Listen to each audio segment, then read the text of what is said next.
Hey guys, how's it going? It's your boy Alex, and welcome to the Rodeo. We're back at it again, and I have with me a very special guest, the one, the only, Jay Calderon. How you doing? How you doing? Yes, sir. Hey, I'm doing 100%. Hey, dímelo, mi gente. Jay Calderon.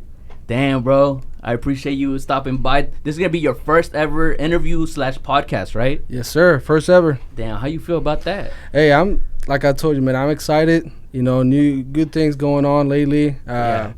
I'm pretty happy about this. And hey, first of all, I want to appreciate you for having me come out here for the support. I respect what you got going on, and hey, let's get it started. Let's make it a good one. All right, so since this is the first ever interview, let's get to know you a little bit. Let's learn about your backstory, and then we'll get into what you worked on and what you got moving forward. So, where you from? I'm actually from Torreon, Coahuila, Mexico. Oh shit! Yeah, I'm from Mexico. Shout out Torreon. Hey, shout out Torreon, Algodoneros. Yeah, I'm from Torreon, bro. Yeah, it's been a long road, you know. I'm actually, my family and me moved out here when I was like 14 years old. Dope. We came out here, you know, new country, new everything, you know what I'm saying? So, yeah, I got here fresh in high school, like I was a freshman, and I've been here ever since, bro. You said at what age? 14. At 14. I just turned 25 this year in April. Shit. So I've been here for 10 years already. Yeah. 10 years, but man, I love Dallas, bro. You know, yeah. I've been here the 10 years. Never thought about moving anywhere else in the U.S. Bro, I love it here. That's dope. And I could relate to that, not in the sense that, you know, I came at 14, but I came at 4 years old. I'm from Mexico as well. Shit. Okay. So I could relate to that, you know, the culture shock of different how it is. Yeah. What did you experience whenever growing up as a kid in Mexico and then now high school in the U.S.? Yeah, it was. I mean, of course, it's a big change. You know what I'm saying? Yeah. Like you said, it's two different cultures out there. You got the traditional Mexican culture out there, and then it's a big switch because I mean, I came out the middle of my teenagers years. You know, like I was 14, but you know, I had a good support. You know, family support, friends. Sure. I surrounded myself with good people around here. And luckily, I mean, I picked up English pretty fast. I was very lucky to do that. And I think it was just the people that I had around me, bro. You know, I'm very grateful for this journey. Ever since I moved here, my family, my friends, close people I had around me, you know, I've been really, really grateful. But yeah, it's always great to have a good support system because, you know, whenever you feel bad about something or you have that doubt, and then nobody supports you either, you know, it's just like crushing, bro. So that's good to hear that you have a great support system. And bro, and it's just like you gotta. I mean, I was like you know, you came here when you were 4, but me, I was already 14. I had already built a lot of relationships back then, back there. Man. So it's like you gotta keep a balance between over there and here. I mean, I've been, you know, I've grown up in here in Dallas, so there's a lot of relationships. I'm more close to people over here, but I still have a lot of people down back there. For sure. So it's like a balance, but at the end of the day, it's a cool feeling, bro. And how were you as a kid? What type of kid were you? You can tell I was pretty calm, to be honest. I was calm. I used to be always hanging out with my cousins, friends. I love soccer, bro. I love sports, but especially soccer. So I was really, really like a die fan soccer, like all the time. I used to play soccer. I actually play. I don't know if you follow soccer in Mexico. Yeah, I play for Santos over there. Yeah, so I play for Santos. I came here. I played for FC Dallas. So like ever since I was little, so like, you're taking it for real. Like motherfuckers, you talk about, you know, I was pretty good at soccer, but like for real, you were out here doing stuff. No, and the people, hey, y'all know what I'm talking about. But no, not to brag, but you can see me back then when I was a kid. Yeah, I used to just love sports, soccer, and just have fun, bro. Okay, so we move a little bit forward. How did the music come about? When did you actually start getting into the music? Yeah, so the music, bro, is just something that kind of fills me up, you know, as far as a person. Like, so like I was telling you back then, what really used to like fill me up was just, you know, playing soccer. I started playing when I was like maybe after high school. Like, I got a couple offers from colleges. I played college 1 year, but at the end of the day, it wasn't something that I decided to do for a lot of reasons. Music, I started really. I've always loved music. I've always had that culture shift. You know, since I moved here, I experienced both cultures at the same time. So like, I started, you know, like I was telling you that I learned English, but I started experiencing a lot of hip hop, rap, R&B, pop, with the also traditional Mexican music, Latin artists. You know, like all that music, all the genres, bro. So I always wanted to bring something special, like something that has never been created before. So it really like motivates me. And I'll go back to like 2015, 2016 when I started writing. You know, I just, you know, we'll start writing. At first when you start writing, I mean, you don't know what you're doing, right? But by the more stuff that you do, like the more you write, like the better you get at it, right? So and when I started writing, it started to fill me up. It started to fill that gap that I left with soccer. So it kind of awakened something inside of me, bro. It was pretty cool, and I finally decided to do it, like to become an artist. You know, just recently. It was just at the end of 2020. Yeah. So how did the people close to you, family, friends, how did they take it whenever you said, "This is something I want to pursue"? It was, to be honest, I'm grateful because I've gotten a lot of support. You know, it's not easy. It's not easy at all. And I actually I do have a family member who's in the music industry back in Mexico. And I remember as a kid, he received a lot of criticism, a lot of hate, people talking about him, even family members. So whenever I decided to pursue my music career, you know, I was very excited, but at the same time I was like kind of with my guard up, you know. But for most of it all, it's been a lot of support, a lot of love. So I appreciate that. That's dope. That's dope to hear because, you know, like you said, what happened with your family member, it's not a conventional route. You know, people hear that and they're like, "What do you mean you want to do music?" type shit. You know, it's something that people aren't used to. So for you to get that support as well, it probably is, you know, motivating as well. So and he's I mean he was big time. He's also an actor in Mexico right now, but like I said, it's at the end of the day, it's all about surrounding yourself with the people who support you at the end of the day, and knowing that you're putting the work in, and they're always going to be there for you. So whenever you started taking your craft serious, whenever it came to music, how did it feel, like stepping into the studio, hearing your first song and all that? Like, what was going through your head? How did you feel? What was all that? Bro, it's just so many emotions, you know? Like, you're thinking like, okay, am I going to mess up? Does this sound right? Because at first, I mean, I started doing this on my own. I started producing myself. I mean, I did the whole production, the back end and the front end. So it's like so many things you have to worry about. But at the same time, you have that passion that pushes you, you know? So I think what pushed me to get, you know, ahead of that, because it's a lot of things that comes in between. I mean, am I going to do this right? Am I just going to drop this song and that's it? Am I, you know? But it's a process that I'm falling in love with. That's dope. That's dope to hear. Who would you say are the top 3 musical inspirations that you have? Top 3? I would say, man, to be honest, when I started writing, and that really, really pushed me to do to be in this genre, which is Latin trap. Of course, Benito, Bad Bunny. Also, Bad Bunny. Yeah, of course. And I've always followed Mexican artists, you know, since I was a little kid. Big time a legend, Luis Miguel. Luis Miguel, man, he's big time. The range that he has is crazy. He's out of this world, man. Out of this world.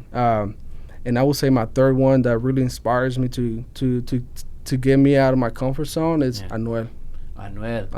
That's a good list to have. Like you were saying, Bad Bunny, Anuel, they're changing the way Latin trap is being saw by other people.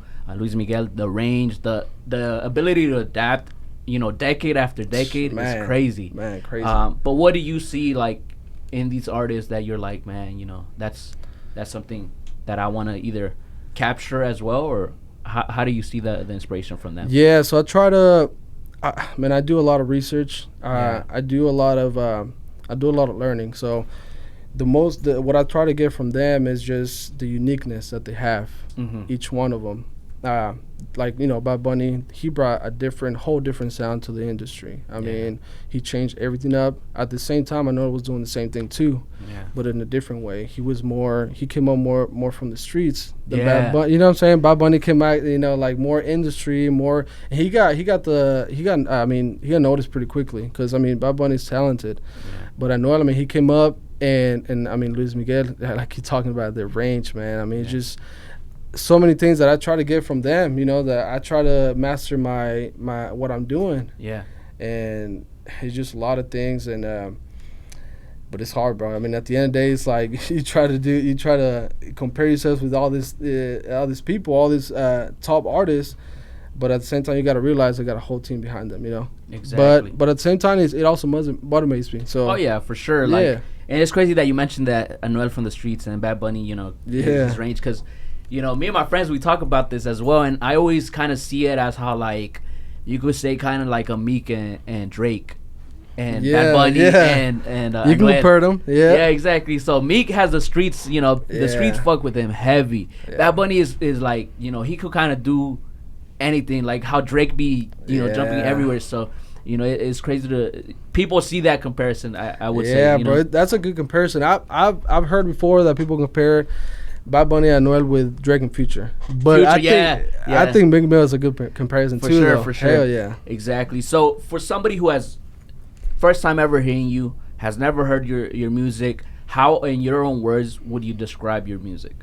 I would describe it really like I try to bring a different sound into my music, my songs, my projects, what I do, and try to have people. When they listen to it, it motivates them some way, and then at the same time, I want them to vibe to it. You know, I want them to be something that they keep listening to. They keep listening to whether they're fucking studying, doing working out, just chilling.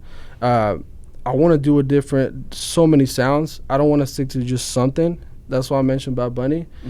I want to do so many different sounds that people can listen to, you know, whatever time. So that's my idea. Dope. So pretty much what I also do here on the podcast, you know, first ever podcast, my friends saw it. They're like, you know, you should play one of the songs from the artist. So I also like to showcase the music. What song would you like to present for the people? That way they could get a taste of the music that you got going on. Man, I would like to present with this new album that I got coming up. Next Friday, the 27th. The first track of the album, I really fuck with it. The name of it is Bandoletto.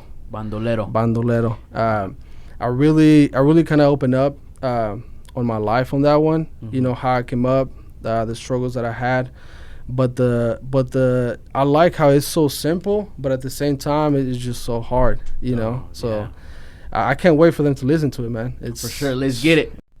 Hey, what's up, my people, mi gente, dímelo, mi gente. I'm gonna play a song for you guys. It's on my coming album, coming out next week, Friday, the 27th.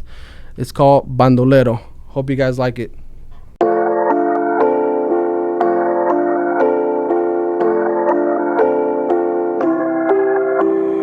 Mi camino ha sido bueno y malo en esta vida. A todos los que me ayudaron nunca se me olvida. A veces tomo, a veces corro para quitarme esta ira. Me arrepiento de las veces que lo hice sin medida. A veces me dan ganas de largarme esta Florida, pero mi mundo cambió cuando mi bebé nacía. Voy detrás del dinero, yo no lo espero. Tú eres ajeno, yo voy siempre con progreso. Ven cabrón, aquí te espero, ganando como extranjero, sin que sea un callejero, ni primero, ni segundo, ni tercero. Puro dinero, yo genero, en el área un pistolero, así como el Kun Agüero. Cabrón es un flow ligero, me dicen grosero, pero nunca bandolero. Wow, me critican pero cabrón no te vi. Ellos nomás se la pasando queriendo mi energy. Una coca, un Bacardi, pásame otra cabrón que ya yo me olvidé de ti. Dicen que es de Cali pero eso es puro baking soda. Me monto en esta tracks y las manos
All right, man. So that was actually first song from the album. And first song. Let's talk about the album, man. This is the first ever album you're doing, correct? Yes, sir. How you feel about that, man? Man, I feel... Artists always say the first one is like their baby, you know? It's yeah, like you've been bro. working on it. I feel like I'm always going to go back to this one, bro. Yeah. Like, I fall in love with the process, you know, because it's been a lot. It's been a couple months I've been working on it, mixing it, mastering it, writing on it. And I'm excited, bro. I'm excited to everyone to listen to it because it's like a new me. It's like a whole complete different things that they heard from me so far. So I'm excited for everyone to listen to it. Exactly. And pretty much from that song, we're talking right now off camera how like, you know, the growth that you see from your first song to this song that you just played right now, Bandolettos, the flow, you feel more natural. You know, you could hear that in your voice. You could hear that just on how you go with the song. Do you feel that as well with you know, from dropping your songs? Do you see that? Do you feel that on your songs? Yeah, bro. To be honest, I feel more like I said, like I was telling you earlier, it's just a work in progress that you learn something new every day. And sure. I feel like I'm flowing better. You know, like every session I get in, every time I get better, bro. So like it's like I said, it's a whole complete new sound compared to what I got out already. So I'm excited for everyone to check it out, and y'all won't be disappointed. Dope. What would you say is your favorite track on the album? I would think my favorite one, I think is the number 2. It's called Dile. That song it goes stupid. I mean, we're talking about that hard trap. We're talking about that hard trap with that new kind of sound to it. So I fuck with it hard.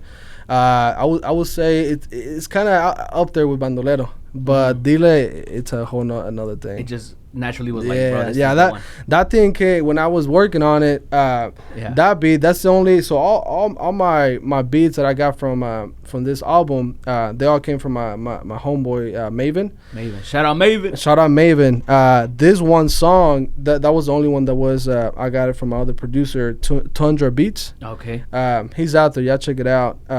But man, he did his thing on that one. When I hop on that one, I was like, okay. So it was natural, bro. It felt good. So whenever I was mixing it and I mastered it and I heard it, I was like, this is gonna be a banger. Yeah, so it's a banger for sure. Yes, sir. For sure. What would you say is the toughest obstacles you've had to overcome as a new artist? You know, because everybody see that you're getting interviewed right now. They see the music, they hear it, and then they're like, man, it must be so fucking easy. What are the tough obstacles you've had to overcome as a new artist? Hey, if it was easy, bro, hey, everyone would be doing it. That's facts right there. Shit. No, bro, but talking about obstacles, there's a lot of them. I mean, you gotta look at it. You look at it when you're independent like me. You look at it from a lot of perspectives. I mean, you look at it from the music side, from the business side, and then a lot of things too. Talking about the music side, it's just a lot. Like for example, at the end of last year when I came with my first song, it's just like you think about it, you doubt yourself. You're like, are people gonna fuck with it? Are people gonna like it? What do I gotta do to get out there? You know what I'm saying? So it's just a lot of things. I would think. Even though I've gotten support from people close to me, it's hard, bro. It's hard. I'm still coming right now, so it's hard getting, out there. I think that's one of the big obstacles. But it's a working process. It's part of the game. Exactly, and I think if you put your mind to it, bro, anything's possible. Your time will come for sure. So you mentioned how you had doubt and stuff. How did you overcome that doubt and that fear of like actually doing it? Because it's easy to talk about it. Lots of people talk about it, but even taking that first step to actually do it, what gave you the motivation to do that? I'm gonna put it in one word. I think it's passion, bro. Because I get motivation from it. I like when I'm doing it, but it's just the passion behind it. Because at the end of the day, bro, you're the one doing it. You're doing it for a reason, bro. So sometimes when it gets dark out there, when it gets hard or whatever the case might be, you gotta look back at what makes you do it. I think the passion it's been helping me a lot get through it, and it's still helping me out right now. Dope. Yeah.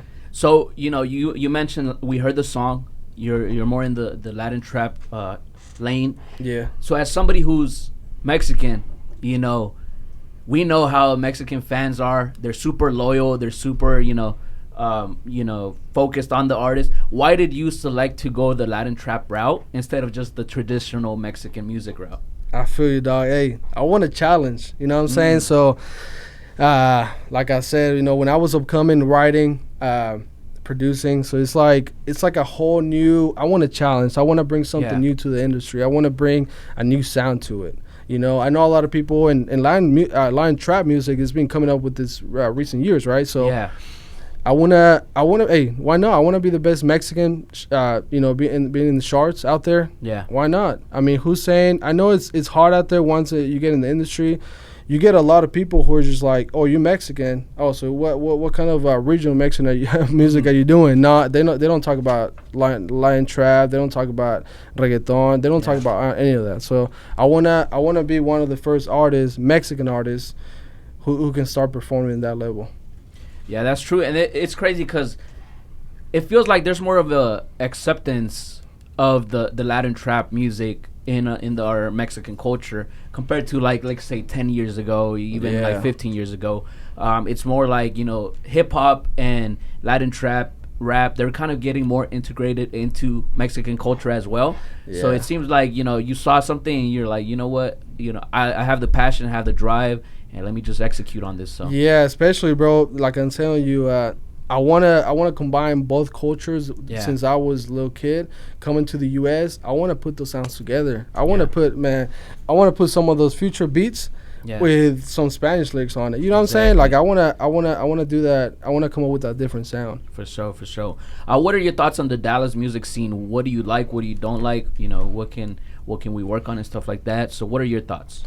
I think we can all come, all in one, because it's been a lot of division. Mm-hmm. I'm talking about the hip hop and rap industry. Yeah, Latin artists in here, Latin trap artists. I mean, there's not many. Yeah, and I find it's crazy because even like sorry to interrupt, but like even I've seen the Hispanic Mexican artists, bro. They'll come up and they just start beefing with each other. Yeah, man. So we can't do that, bro. We're not that many, and if we're already like going against each other, I mean, we're never gonna do anything. You know what I'm saying? So I think the thing we gotta do is stick with each other. Yeah. If we stick with each other, bro, ain't nobody can stop us. Like, that's for real. Because if you think about it, Dallas is a huge freaking market. Huge. It's not just Dallas. It's Dallas-Fort Worth, the surrounding suburbs, the other cities. Like, bro, it's huge out here. Hell yeah. So like you said, you can't really build if you're at war. Right. You can't really build if you're at war. So I hear this a lot from up and coming artists, how Dallas, it seems like everybody just beefs with each other. Everybody just doesn't want to see everybody win. So I think it's because bro, we got to work on it. I think it's just because Dallas is like everyone, like it's not like as far as music industry, it's not as big as you can say like Cali or whatever the case might be. But stuff. So I feel like whenever new artists come up, they just want to have the whole cake. Yeah, bro, we can all eat. I promise. A lot of money to be. Hell yeah, we can all eat, bro. For sure. Have you experienced any hate lately from whether it be friends, family, or other artists, or any hate like that? Not really hate. I don't really pay attention to that, but I've gotten comments, either on YouTube, Instagram, maybe Twitter too. Like, hey, what are you doing, bro? Like, even people were telling me straight up face to face. It's like, what you doing, bro? Like, you ain't gonna do nothing. You ain't gonna go nowhere. I mean, damn. Like, who are you? Like, to be doing this, and that's like whole motivation to me. I'm like, I'm gonna prove your ass wrong. Yeah. You know what I'm saying? So like, it's. You don't pay attention to it. Yeah, I don't. That's good to hear. You gotta have a strong mentality, because that's just them. It's not like they're physically telling you or like physically hitting you or anything like that. But like mentally, you gotta be able to overcome stuff like that. Because the bigger that you get, the more hate you will get as well. So that's what people tell me. Is like, you can't listen to it, because the more exposure you get, the more out there you get out there. It's like the more hate you're gonna get. So I just take it, bro, and flip it around and use it as as a motivation.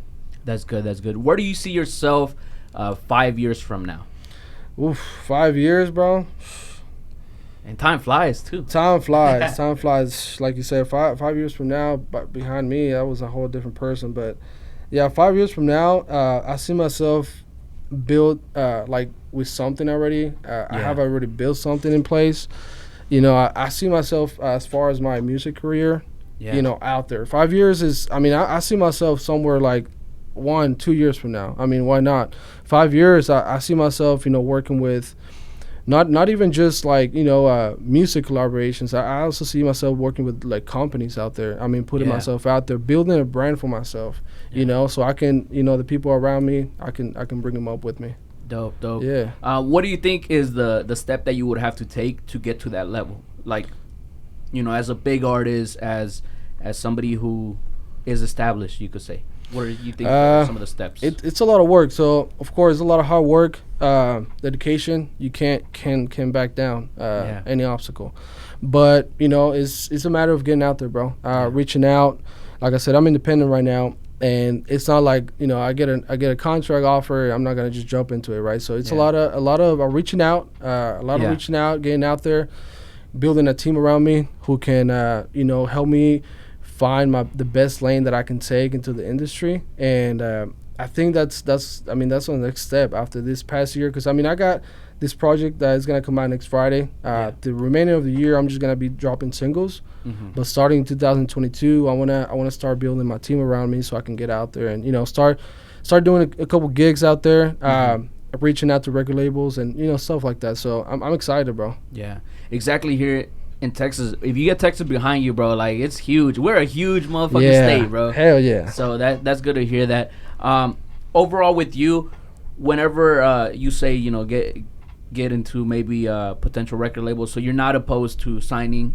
Because there's some artists that are like, man, fuck a label, you know? Nah, it depends, bro. So like, I'm down to like, if the money's right, the contract's right, if it's life changing, hey, of course, why not, bro? Hey, that's an opportunity someone's gonna give you. Someone believes in you, you know. But at the same time, you can't be like, you know, someone offers you something, you go right away, you know. So I'm open to it. I think that's one of the ways that you can get out there and build, you know, your brand out there. So hey, if the contract's right, I'm all for it. Dope. That's good to hear. You know, just one tip: make sure you own your masters. That way you keep all that money that is music that you created. But you know, that's good to hear. If it's a good deal, if it's good business, like, you know, the labels have a lot of money too. That's something a lot of artists don't know. The marketing that they could put on you is crazy. But it has to be a good deal. You ain't trying to get trapped into a 360 hell no. shit. Hell no. Fuck that. That's good to hear. What is one lesson that you'll give to somebody who's also up and coming that you had to go through and, you know, you could save them that time? I will, you know, I will keep, I will tell you to just keep mastering your you know, what you're building. Keep working on it. Don't stop. Any obstacles you get, man, fuck them. I mean, if someone can do it, why not? Why can't you do it? But just keep doing it. It's a lot of practice to it. Build something around you, something that motivates you doing it, and man, you'll be good. Dope. That's good to hear, because especially being an up and coming artist, you know, I've talked to so many artists, and it could get kind of diminishing. Just, you know, sometimes you put so much into your music and then you drop it and it doesn't do what you expected. Sometimes it could be that song you didn't even think about, it freaking blows up. So, you know, you got to stay focused. Especially with that, bro. Like, you know, for example, like my first tracks, I mean, I put them out there, and I mean, it hasn't really got that much, like, you know, it hasn't got out there. You just get people here and there that tell you, hey, that's just good, that's just bad, whatever. But you can't stop there. You know, if you're doing this for real, if you're doing this like out of love and passion, you just got to keep going, bro. Like, you got to keep going. Like I said, master what you're doing and you'll be good.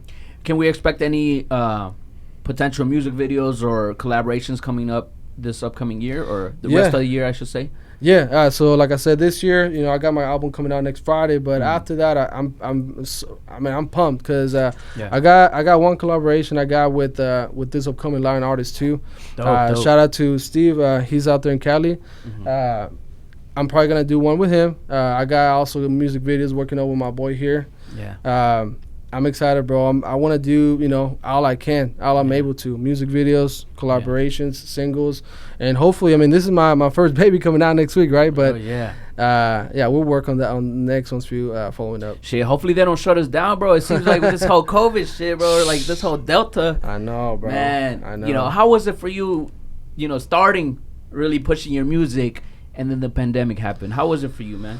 Yeah, it's a learning process because there's a lot of obstacles. You can't really do as much. You can't get yourself out there. You can't perform in front of people. Exactly, performance. So that's huge. But at the same time, though, it helped me because I took that and I took it the other way around, and I said, well, that's more me time. That's more production time. That's more writing time. So I focus on mastering my craft, and that helped me a lot. But I'm excited to open back up, bro. You know what I'm saying? Like, we're already opening back up, but with this whole Delta shit, it seems like never know. Shit. Yeah. Hopefully this Delta shit doesn't shut down for real. Because I love doing the interviews, doing the keeping up with artists and stuff like that, seeing them grow. You're doing this interview right now, first ever interview. A year from now, 2 years from now, seeing you do performances, seeing you drop another album, more music videos. It's amazing to see the artists grow. And sometimes, I feel like with COVID, it kind of separated those who work and those who doesn't. Yeah. But the exposure wasn't there. Yeah, at all. The connection with the fans directly, face to face instead of just Instagram or Facebook. It's different. It's way different, bro. Especially in I appreciate the love you show, and it's just different, bro. Like face to face with fans, people who support you. Zoom calls out here, hell. Hey, Zoom who? Yeah, no. No, but that's good to hear that you're focused on this. It seems like you're building up the team that you want to. You have your friend right here, videographer. Slowly, do you have any management as well, or are you still just doing this on? Yeah, I haven't gotten a management team yet. I'm still managing everything myself. I'm working on that at the moment as we speak. And like you said, I'm trying to build a team around me because I'm trying to build something big. Mm-hmm. And shout out to my boy W Brothers. They'll be helping me out. I got other people working behind me too, so it's exciting. And once you get to that point where you're established and you're able to pretty much move anywhere, do you plan to stay in Dallas, or are you gonna move somewhere? It all depends, bro. I like to stay in Dallas. I like to build something in Dallas. Yeah. In Dallas. So as we're speaking about Dallas, is I want to build something here because a lot of people. I respect it. If you want to move out, get more exposure out there. I might do that just for a period of time, but not. I don't think permanently. I want to. I have my own family here. I want to build something around them. I want to bring back. Up with me. So, man, I love Dallas. So. Yeah, exactly. Don't go Hollywood on us, bro. Nah, but that's good. That's good to hear that because Dallas is a tough city. It's crazy how big we are, but it's a tough city for artists. We had almost a year ago, Mo3, a big artist here in Dallas. He got shut down. All these artists they're about to break out, and then something happens. So, do you ever fear being an artist? To be honest, bro, no, I don't fear it because if you have fear, you won't. It's like a trap, bro. You're trapping yourself. I have a lot of faith, bro. So the man upstairs is with me, with my family. I don't have fear. I'm all about love, bro. I show love to people. People show love to me. That's all I'm about, and I think, like I said, when you're fearing something, you're scared. I think like you trap yourself so you don't go your full potential, so that's good to hear, man. But I know, shout out to Mo3, love rest to him, but rest in peace. But yeah, I'm excited, and hopefully, we need to solve this, bro, in Dallas. Yeah, for sure. We're too big to be divided, and overall, like you said, if you move without fear, you're just moving correctly because well, you still got to be aware, but you got to make sure that you move correctly because it's a lot of money out here to be made in this music. Oh yeah, there is, bro. It's a music business. As long as you got the people right people around you, bro. Hey, you cool with everybody. Hey, that's all that matters. That's good to know. Anything else you want to let the people know before we head out? Album. Hey, where can they find it? Yeah, I want to appreciate everybody who's been showing love since the beginning, bro. It means the whole world. Tu mi gente, los quiero mucho. Mi próximo álbum va a salir el próximo viernes, el 27 de agosto. Se va a llamar La Fogata. Les va a encantar. Ojalá les guste mucho. And to all my people out there, man, keep showing love. I got y'all. and keep rocking with me. I won't let y'all down. That's dope. That's dope. Hey, so keep following me on the media. Follow me on Instagram, j.calderon.1. You can also follow me on Twitter, jcalderon. Man, show love to my YouTube channel, J Calderon. For sure. And hey, all platforms. I'm out there. Man, I appreciate you stopping by, bro. It seems like you're focused, you're driven. Like you said, the passion is there. Some people just do this just for the money and stuff like that. It seems like you want to build a legacy. So that's good, bro. Best of luck to you. I appreciate that, dog, and I appreciate the love, having me out here, and hey, we'll build something big. For sure, for sure. All right, guys, make sure you like, comment, subscribe, hit that notification bell, get notified whenever we drop new content, and we out. Peace. J Calderon. Yes, sir.